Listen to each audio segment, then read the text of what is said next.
Está entrando no ar o MNLP Notícias, a sua fonte diária de informações, os principais veículos globais ao seu alcance a partir de agora. Eu sou Rijarda Aristóteles, presidente do Clube Mulheres de Negócio em Língua Portuguesa, e vou trazer agora para você as notícias de negócios dos principais veículos de comunicação do mundo. Hoje, 4 de setembro de 2024. Informação não é conhecimento.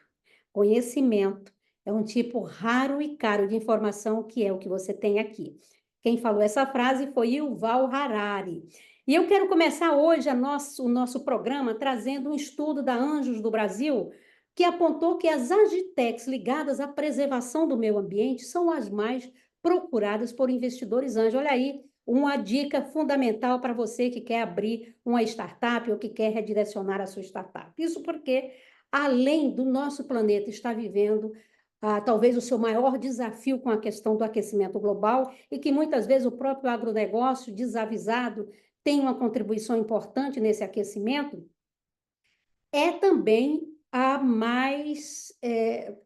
um momento mais interessante, talvez, das oportunidades de negócio em todas as frentes que envolvem o meio ambiente.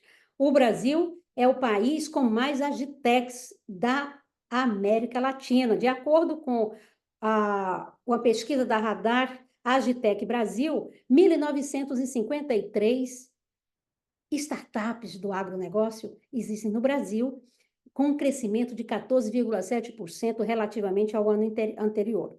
Enquanto as agitechs apostam na tecnologia para a solução, inclusive, do planeta, nós temos um dado que é alarmante: 73% das propriedades rurais no Brasil, isso é um dado do Ministério da Agricultura e da Pecuária, trazido nesse estudo, nessa matéria,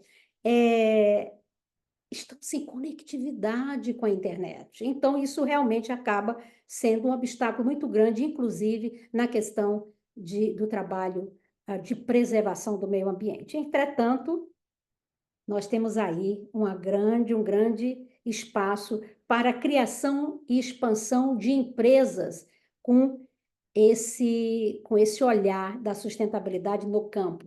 Você que fica já aí antenada, porque há muito investimento em jogo. E por falar em sustentabilidade, talvez seja o momento das grandes empresas estarem a viver a sua curva nas metas, né, da sustentabilidade. As grandes empresas, digo, uma matéria saída, veiculada hoje na Harvard Business, traz um ponto de atenção que a mim chamou-me um foco interessante. Muitas empresas estão repensando seus compromissos com a sustentabilidade, gente. Uma espécie de retrocesso corporativo. Isso foi o que me chamou a atenção. Por exemplo, e está a matéria trazendo esses dados. Diante do aumento dos preços do petróleo, tanto a BP quanto a Shell reduziu seus compromissos com, sabe com o quê? Com a redução de emissões de carbono.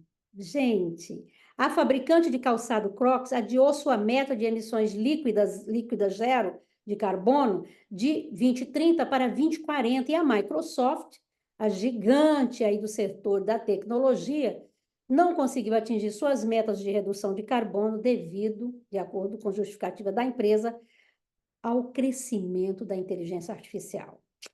À medida que muitos compromissos corporativos com a sustentabilidade se tornaram discreto, para usar uma palavra gentil, não é? A necessidade de descarbonizar, de lidar com a poluição, principalmente a plástica, preservar a biodiversidade, moderar o uso de água e, claro, diminuir, mitigar ao máximo a questão da desigualdade social se tornou muito urgente. Por isso que também pode ser uma área aí de pensar quando nós estivermos, principalmente a micro, pequena, é onde eu direciono, é onde eu acredito que as grandes mudanças acontecem, é na nano, micro, pequena e média empresa. Nós somos a maioria absoluta da produção de riqueza no mundo e de empregabilidade. Então, nós podemos assumir para nós também essa responsabilidade nos menores e juntando a comunidade, ou seja, os stakeholders das nossas empresas. Então, esse é um compromisso que eu gostaria de assumir, né, junto com você, pequena e média empresa. Uma outra questão que também tem a ver com essa questão de mitigar a própria, ou melhor, de olhar com mais cuidado a própria preservação, não só ambiental, mas patrimonial e cultural, né? E que tem muito a ver com a questão do turismo, da mobilidade que nós estamos hoje no mundo. A partir de outubro, quem for visitar a Nova Zelândia, por exemplo, vai deixar lá 56 euros, um aumento de 36 ao que existia até agora, 1º de outubro, para que o Ministério do Turismo neozelandês consiga agir mais assertivamente sobre o patrimônio cultural do país. De acordo com a nota emitida pelo governo, não desprezando a contribuição, diz ele, entre aspas, não desprezando a contribuição significativa do setor, o turismo internacional tem custos para as comunidades locais, isso é absolutamente verdade, né, gente? Incluindo uma pressão adicional sobre as infraestruturas regionais e o aumento nos custos de manutenção e conservação de toda a área de patrimônio de conservação ambiental. Então, este custo para a população local é observado em todas as grandes cidades turísticas, não é só na Nova Zelândia. Se você vê aqui em Lisboa, nós estamos passando por um verdadeiro caos. A cidade está suja, está com grandes problemas pelo excesso, e não é só pelo excesso. Porque se existisse uma política sustentável, não haveria excesso, haveria cuidado. Então, que haja mais consultorias especializadas, e aí eu estou a provocar a nossa audiência, seja homem ou mulher, para pensar nisso. Os governos precisam de consultorias especializadas em turismo sustentáveis. Eu sei que no nosso Clube Mulheres de Negócio em Língua Portuguesa, nós temos muitas mulheres na Itália, no Brasil, aqui em Portugal, que têm um olhar para o turismo sustentável. Então, gente, vamos, de certo modo, fazer aí uma força no sentido de que as empresas de prestação de serviço de turismo e o próprio governo os governos comecem a ver também essa responsabilização no sentido de ter consultorias especializadas. Um dado também que me chamou muita atenção, gente, hoje, eu não sei de que modo a gente pode ver isso como negócio, mas eu acredito que sim, moradias são um problema crônico nos países mais ricos, ligados à OCDE, que é a Organização para a Cooperação e Desenvolvimento Econômico, né? E, de acordo com dados da Gallup, há um aumento acentuado desde que os bancos centrais aumentaram as taxas de juros para lidar com a pior onda de inflação em uma geração. Isso nós estamos falando nos países ricos e você imagina nos países pobres. Não é? Então, assim, os dados da Gallup, com base em resposta de mais de 37 mil pessoas em 37 países, que compõem esse clube de elite dos estados ricos da OCDE, mostram que a insatisfação com a acessibilidade de moradia é maior entre os menores de 30 anos, entre 30 e 49 é a faixa etária que mais sofre com a questão da falta de acesso à moradia. Nos Estados Unidos, os preços das casas dispararam. Quase 60% dos entrevistados nos Estados Unidos disseram estar insatisfeitos com o estoque de moradias acessíveis. Olha aí que doideira, 60%. Enquanto isso, os aluguéis, como é óbvio, disparam e os governos ficam tentando aí minimizar, mitigar, dando apoios, como acontece aqui em Portugal, mas o problema é muito sério, tem que haver uma política mais nesse sentido e talvez até uma união com as agências que vendem, que alugam, não é, para que se siga a ter algo coerente, gente. Isso aqui está uma verdadeira loucura, não é?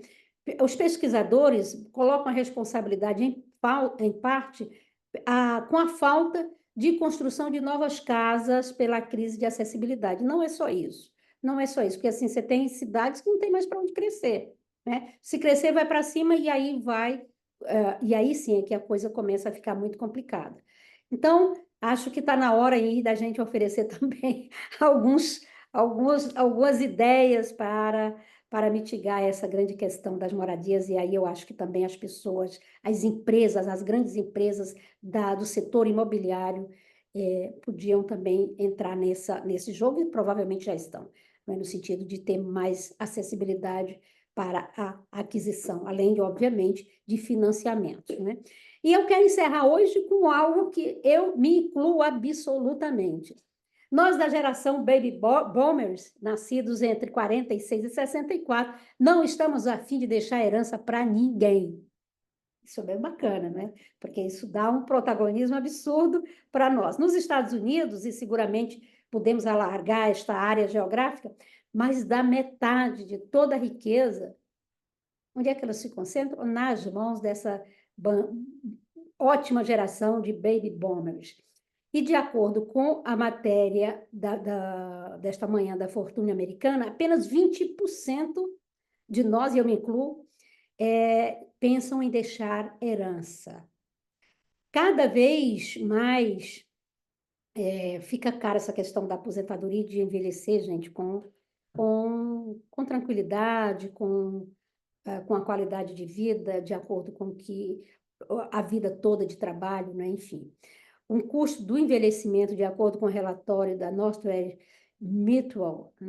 Mutual, nos Estados Unidos, saltou de $950 mil em 20 para 1,46 milhão de dólares em 24.